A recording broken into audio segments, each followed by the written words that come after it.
पाकिस्तान में नए निज़ाम की तैयारियां मुकम्मल और आखिरी मराहिल में है। सबसे पहले ये पार्टियां ये सब गंद खत्म हो गए, फांसियां शदीद होंगी, हाथ काटे जाएंगे, करप्शन करने वालों को चौको चौराहों में लटकाना, ये सब इस निज़ाम में इंशाल्लाह शामिल होगा। हकीकत टीवी आपको बता चुका है कि मामला क्या है, लेकिन प्लान कुछ बना हुआ है जिसमें इमरान खान को निकालने का फैसला है। हकीकत टीवी के जितने भी ब्लाइंड फॉलोअर्स हैं, मेरी उनसे रिक्वेस्ट है कि वीडियो को आखिर तक देखें। वीडियो मुकम्मल देखने के बाद अगर आप मेरे किसी पॉइंट से डिसएग्री करें या आपको लगे कि मैंने कोई गलत बात की है तो कमेंट सेक्शन खुला है, जो मर्जी है भड़ास निकाल लें दिल के। हकीकत टीवी, इस YouTube चैनल का नाम तो हकीकत टीवी है, लेकिन इसकी खबरों का हकीकत से कोई तल्लुक नहीं होता। आप इन्हें सहाफ़ी, कॉमेडियन, एक्टर, गुमनाम सिपाही या पाकिस्तान का नंबर 1 यूट्यूबर भी कह सकते हैं। इन भाई साहब का तरीका वारदात सबसे मुख्तलिफ है। अब ये चूँकि बहुत फेमस हो चुके हैं तो इनके बहुत सारे चेले भी मार्केट में आ चुके हैं जो कि इन्हीं की तरह लोगों को इल्यूमिनाटी और गद्दार के सर्टिफिकेट देने में मसरूफ हैं। शुरू में इन भाई साहब ने हर दूसरे ड्रामे, शख्सियत या किसी भी चीज़ को इल्यूमिनाटी डिक्लेयर किया हुआ था। मतलब जो चीज़ भी सामने आई भाई साहब ने उड़ा के रख दिया, हर किसी को इल्यूमिनाटी और इस तरह के सर्टिफिकेट देते चले गए। ऐसी चीज़ें जो कि सनसनी पैदा करती हैं और ये चीज़ पाकिस्तान के डिजिटल मीडिया में एक नई चीज़ थी, इसलिए लोगों ने भाई साहब को हाथों हाथ लिया और भाई साहब का हौसला बढ़ गया। इन्होंने अपनी ख्वाहिशों को खबर बनाकर पेश करना शुरू कर दिया। अब इनकी ख्वाहिश है कि मुल्क में सदारती निज़ाम होना चाहिए और किसी भी पैट्रियोटिक बंदे की यही ख्वाहिश होती है कि उसका मुल्क तरक्की करे, उसमें जो निज़ाम हो वो उस मुल्क के अवाम को फ़ायदा दे। तो इस हवाले से इनकी ख्वाहिश ये जायज़ है, इसमें कुछ गलत नहीं है। ऑनेस्टली मैं भी ज़्यादा तौर पर यह समझता हूँ कि सदारती निज़ाम जो है वो मौजूदा निज़ाम से बेहतर हो सकता है। मतलब इसमें बहुत सी चीज़ें हैं जो बेहतर की जा सकती हैं। खैर, लेकिन इन भाई साहब ने अपनी इस ख्वाहिश को खबर बनाकर पेश करना शुरू कर दिया और उस निज़ाम का नाम जो रखा वो था इस्लामिक सदारती निज़ाम। मतलब किसी भी चीज़ में इस्लाम को इस्तेमाल कर दो तो चूँकि जैसी हमारी आवाम है वो इन चीज़ों को बहुत कम समझते हैं, तो वो चूँकि इस्लाम का नाम आ गया था इसलिए जी इन चीज़ों को जो है ना दड़ा शेयर करना शुरू कर दिया। इस्लामिक सदारती निज़ाम आ रहा है, हर चीज़ बदलने लगे हैं, फलां हो रहा है। जैसे देखें जी, वज़ीर आज़म सदारती निज़ाम लाने जा रहे हैं, इमरान खान अनकरीब अपना आखिरी खिताब करने जा रहे हैं, इमरान खान असम्बलियाँ तोड़ने जा रहे हैं, इमरान खान ये कर देंगे वो कर देंगे, उनके पास चंद घंटे रह गए हैं। ये जमहूरियत, ये घटिया इबलीस का निज़ाम मुकम्मल तौर पर गिर रहा है। ये निज़ाम जा रहा है, हर सूरत जा रहा है। ये अंदर की खबरें ऐसे पेश करते हैं जैसे वफाकी काबीना के इजलास में ये ना चाय पेश करते हैं और साथ साथ छुप कर उनकी बातें भी सुनते हैं कि मुल्क में क्या चल रहा है, अब आइंदा क्या होने वाला है। इस तरीके से ये खबरें पेश करते हैं। मतलब इनके वो सोर्स हैं जो कि पाकिस्तान के टॉप साफ़ी हैं ना, उनको भी वो खबरें पता नहीं होती जो इन्हें पता होती हैं।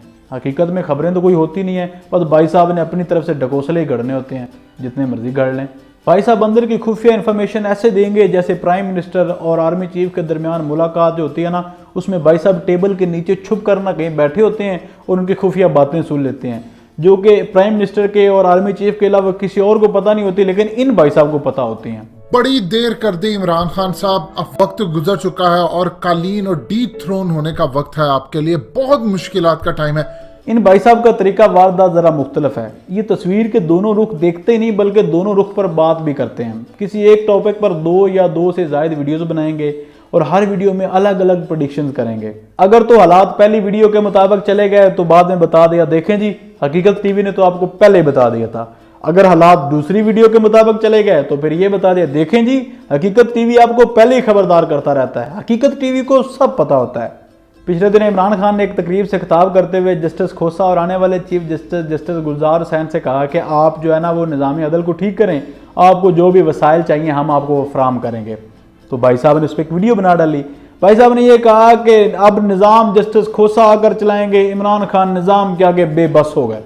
2 दिन बाद जस्टिस खोसा ने एक तकरीब से खिताब करते हुए सारा मलबा प्राइम मिनिस्टर पर डाल दिया और कहा, भाई नवाज शरीफ को तो आपने बाहर जाने की इजाज़त दी है, हमने तो ऐसा कुछ किया नहीं, लिहाजा अपनी मंजी थले डांग फेरो।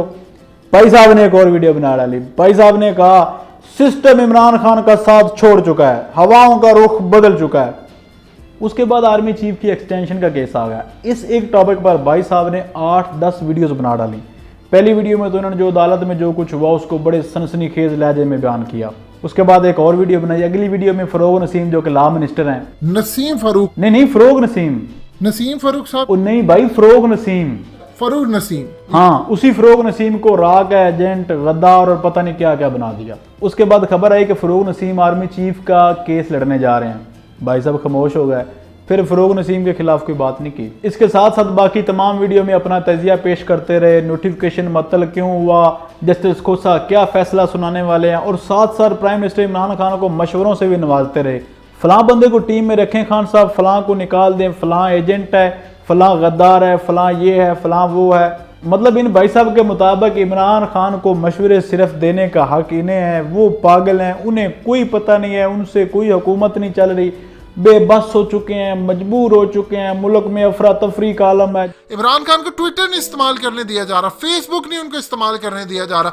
जो हकीकत टीवी कह रहा है सिर्फ इस बंदे को ही पता है, इतना प्राइम मिनिस्टर को भी नहीं पता जितना इस बंदे को पता है। जो ये बंदा कह रहा है वही सच है।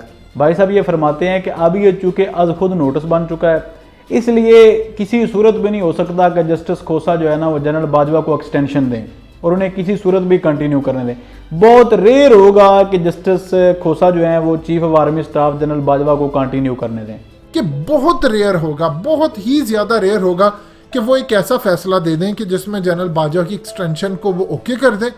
उसके बाद इन्होंने एक और वीडियो बनाई जिसमें ये समझाने की कोशिश करते रहे, देखें जी आर्मी चीफ का कोई इतना किरदार नहीं होता, आर्मी जो है वो पूरा इदारे की तरह काम करती है, किसी एक बंदे से कोई फर्क नहीं पड़ता। अगर चीफ जस्टिस जनरल बाजवा को जाने भी देते हैं तो नया आने वाला आर्मी चीफ हो सकता है इनसे बेहतर हो जाए। मतलब इन्होंने जिस तरह से इस सारी चीज़ को प्रेजेंट किया ना, इनका मकसद यही था कि जनरल बाजवा जाने वाले हैं और जस्टिस खोसा किसी सूरत भी इन्हें कंटिन्यू नहीं करने देंगे और नया आर्मी चीफ आएगा। इनका टोटली पॉइंट ऑफ व्यू यही था। तो हमें जनरल बाजवा को अच्छे नोट के साथ रुखसत करना चाहिए। अल्लाह हो सकता अगले आने वाले के जो भी आर्मी चीफ आए उससे पाकिस्तान के लिए और कश्मीर की आज़ादी का कोई काम ले ले। सो ऐसी घबराने की कोई बात नहीं है कि अगर जनरल बाजवा नहीं रहते तो नया आर्मी चीफ आ जाएगा, वो क्या करेगा। सो कत्तन घबराने की जरूरत नहीं। देखिए आर्मी आपकी है, इंडिया से तो कोई चीफ नहीं आने वाला। सीना ठोक के आप अपनी फौज के साथ खड़े हों और वेलकम करें जाने वाले को भी आने वाले को भी। और फिर आया फैसला जो कि टोटली भाई साहब की प्रेडिक्शन के उल्ट था। फिर भाई साहब शर्मिंदा नहीं हुए कि उन्होंने फजूल और बेतुकी प्रेडिक्शन की थी, बल्कि बजाय शर्मिंदा होने से इंतहाई डिटाई के साथ ये फरमाते हैं। हमें पता है, हकीकत टीवी को पता है और शायद बहुत सारे लोगों को भी पता है कि असल पीछे गेम क्या चली थी और क्या चल रही थी। पहले नसीहतें फरमाते रहे कि जनरल बाजवा के जाने से कोई फर्क नहीं पड़ेगा, लेकिन फैसला आने के बाद भाई साहब ने 180 डिग्री का यू टर्न लिया और ये फरमाने लगे कि देखें जी हमने इनके दौर में इंडिया का जहाज़ गिराया है, इनके दौर में ऑपरेशन रद्दल फसाद शुरू हुआ है, इन्हीं के दौर में ही कश्मीर का फैसला होगा। मतलब पहले कह रहे थे कि जनरल बाजवा का रहना या ना रहना इतना ज़रूरी नहीं है, लेकिन बाद में ये कहने लगे कि जनरल बाजवा के बगैर मुल्क नहीं चल सकता, ये पाक आर्मी के लिए लाजम व मलजूम है। फैसला आने से पहले इनका तजिया और था और फैसला आने के बाद इनका तजिया टोटली बदल गया। इसके अलावा आपको याद होगा इन्होंने चंद माह पहले एक शोर मचा के रखा हुआ था, ये निज़ाम जाने वाला है, नया निज़ाम आने वाला है, सब कुछ तय हो चुका है। बार बार इमरान खान को अल्टीमेटम, आपके पास टाइम थोड़ा है, आपके पास इतने घंटे रह गए हैं, इस निज़ाम को लपेट दो, ये निज़ाम आपको तबाह कर देगा, इस निज़ाम को उखाड़ फेंको। इस तरह की अजीबो गरीब बातें और सनसनीखेज थंबनेल, ऐसे थंबनेल को उन्हें देखकर कोई भी नरम इंसान सर पकड़ कर बैठ जाए। अनकरीब इमरान खान का कौम से आखिरी खिताब, फिर इस्लामिक सदारती निज़ाम। सदर पाकिस्तान इमरान खान के पास वक्त बहुत कम रह गया, फौरी निज़ाम ना गिराया तो इस्लामिक सदारती निज़ाम से आउट। यानी किसी ने ऑलरेडी ये निज़ाम तैयार करके रखा हुआ है, अगर इमरान खान ने इसे इम्प्लीमेंट ना किया तो इमरान खान को भी आउट कर दिया जाएगा और ये निज़ाम लाजमी लागू होकर रहेगा। इस्लामिक सदारती निज़ाम में कोई टैक्स नहीं होगा, चंद दिनों में किसी भी केस का फैसला होगा। हकीकत टीवी से जानिए कैसे इस्लामिक सदारती निज़ाम आने वाला है। इमरान खान का कौम से आखिरी खिताब करने का वक्त आ चुका है, जिसमें वो कहेंगे कि ये निज़ाम नहीं चल रहा, या दो तय अक्सरियत दें या निज़ाम गिराएं। फिर कहते हैं मुल्क में अमलन सदारती निज़ाम शुरू हो चुका, रियासत ने सब मामला तय करने शुरू कर दिए, वजीर जा चुके, टेक्नोक्रेट्स आ चुके हैं। हकीकत टीवी की खबर पत्थर पर लकीर निकली, मारवी मेमन की प्रेस कॉन्फ्रेंस में पूरी नून लीग उलटने जा रही है। किधर गए मारवी मेमन, कहाँ गई प्रेस कॉन्फ्रेंस?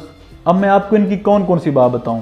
भाई साहब ने 2300 से ज़ायद वीडियोस बना रखी हैं, जिनमें 90% वीडियोस जो हैं वो झूठ, प्रोपेगेंडे, फजूल तजिए और बेतुकी प्रेडिक्शन पर मबनी है। ज़ाहिर है भाई साहब के तमाम शाहकार को एक वीडियो में कवर करना मुमकिन नहीं। मुझे लगता है मुझे इस वीडियो का पार्ट 2 भी बनाना पड़ेगा। खैर, इनकी 10% वीडियो काबिल बर्दाश्त होती हैं, उनको जस्टिफाई किया जा सकता है, जिसमें वो पाकिस्तान के रियासती इदारों की फेवर में बात कर रहे होते हैं, ऐसी चीज़ों पर बात करते हैं जो कि नेशनल इंटरेस्ट में है, और वो वीडियो 10% हैं। लेकिन इन 10% वीडियोज़ के अलावा भाई साहब की बाकी 90% वीडियोज़ ऐसी होती हैं कि इन्होंने अफरा तफरी मचा के रखी हुई है। बेतुकी पेशन गोइयाँ करेंगे, मुल्क में ये हो जाएगा, वो हो जाएगा, ये होने वाला है, वो होने वाला है। इमरान खान बेबस हो गए हैं, इमरान खान मजबूर हो गए हैं, उनसे हुकूमत नहीं चल रही, उन्हें कुछ पता नहीं है। एक हकीकत टीवीवाद बंदा है जो मुल्क को सीधे रास्ते पे ले जा रहा है, वरना इसके अलावा किसी बंदे के पास ना तो कोई अकल है ना इल्म है, किसी बंदे को मुल्क चलाने का कोई पता नहीं। एक ये बंदा है जिसे सब कुछ पता है। अगर इमरान खान ने इन मामलात को सही तरह नहीं समझा तो याद रखिएगा आने वाले वक्त में हुकूमत वो नहीं कर पाएंगे। ये चीजें इतनी सादा नहीं है जितनी इमरान खान को नजर आ रही। इमरान खान के लिए बहुत बड़ा इम्तिहान। इमरान खान को हर लिहाज से फैसिलिटी है, लेकिन अभी इमरान खान काम नहीं करे, उनसे काम हो नहीं पा रहा। प्राइम मिनिस्टर पर फर्ज है कि वो हकीकत टीवी का हर फजूल और बेतुका मशवरा माने। अगर वो इनका मशवरा नहीं मानते तो खुदा न खास्ता मुल्क तबाह हो जाएगा।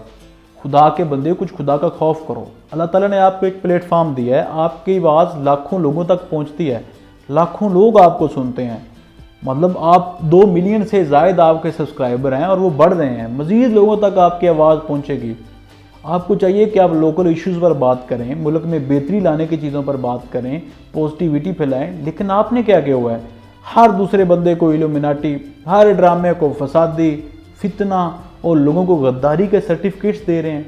आप इस प्लेटफॉर्म को मुल्क की बेहतरी के लिए भी इस्तेमाल कर सकते हैं, लेकिन आप इसको सिर्फ सनसनी फैलाने के लिए, मुल्क में अफरा तफरी फैलाने के लिए, बेयकीनी की सूरत पैदा करने के लिए इस्तेमाल कर रहे हैं। आपके पास एक मौका है, इसको बेहतर तरीके से इस्तेमाल करें। ये थी आज की वीडियो। अगर आप इस वीडियो का पार्ट 2 भी देखना चाहते हैं तो वीडियो को लाइक करें और कमेंट सेक्शन में अपनी राय का इजहार करें कि हकीकत टीवी के हवाले से मैंने जो बातें की हैं क्या वो गलत हैं या ठीक हैं। इसके अलावा हम मिलेंगे किसी और वीडियो में किसी और टॉपिक के साथ। तब तक के लिए अल्लाह हाफिज़।